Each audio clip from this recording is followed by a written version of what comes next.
शकताय ही नदी अक्षरशः गटारगंगा झाल्या, गटारगंगा. निवडणुकीला नेते मंडळी, नदी स्वच्छ नाहीये तर पाणी तुम्ही.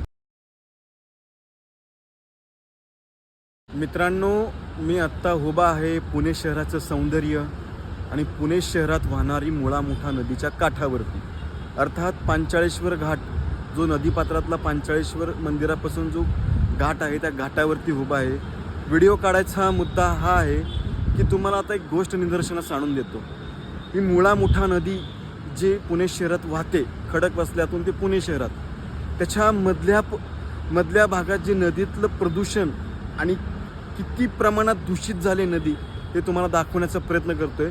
तुम्ही बघू शकताय ही नदी अक्षरशः गटारगंगा झाल्या, गटारगंगा. हे तुम्ही बघू शकताय नदी, हे बघा. आणि हा नदीमध्ये फेकलेला कचरा, तुम्ही बघू शकताय नदीमध्ये फेकलेला कचरा कशा प्रकारचा आहे. तर आता निवडणुका आहेत महानगरपालिकेच्या. आता मागच्या वर्षी आमदारकी आणि खासदारकीचे झाले.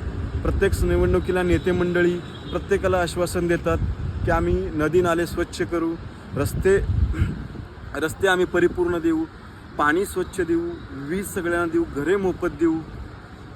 अरे पण पुणे शहराचं जे सौंदर्य आहे ते स्वच्छ सौंदर्य नाही आहे. ही नदी स्वच्छ नाही आहे तर पाणी तुम्ही कुठून स्वच्छ देणार आहात हे आपण सामान्य जनतेने लक्षात ठेवलं पाहिजे. ही नेते मंडळी 5 वर्षाला एकदा येतात, अशा आश्वासनं देऊन जातात, परत याच्यावरती काहीच कुठलंच काम होत नाही. कशा प्रकारची दूषित नदी, हे सौंदर्य अक्षरशः विखरून गेले, पूर्ण विखरून गेले. तुम्ही बघू शकताय.